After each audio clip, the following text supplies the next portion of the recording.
ఒక గ్రామంలో ఇద్దరు వ్యక్తులు ఉండేవారు. ఒకరు ధనవంతుడు, మరొకరు సాధారణ రైతు. నా దగ్గర డబ్బు ఉంది, నేను గొప్పవాడిని.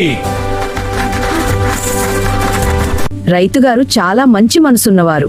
థ్యాంక్స్ రైతుగారు. పర్లేదమ్మా.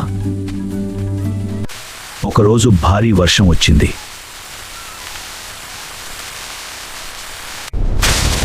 నా డబ్బు నన్ను కాపాడలేకపోయింది. మనుషులకు సహాయం చేయడం గొప్ప విషయం.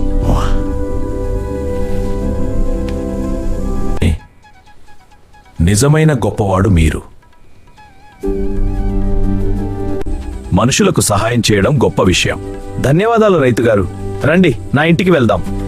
డబ్బు కాదు, మంచి మనసే మనిషిని గొప్పవాడిని చేస్తుంది. చూశారా, మంచి మనస్సు ఉంటే ఈ సంతోషం డబ్బుతో రాదు. అందరం కలిసి సంతోషంగా ఉందాం. మీకు ఇలాంటి మోరల్ స్టోరీస్ కావాలి అంటే ఐ కథలు ఛానల్ ని లైక్, షేర్, సబ్స్క్రైబ్ చేయండి ఫ్రెండ్స్.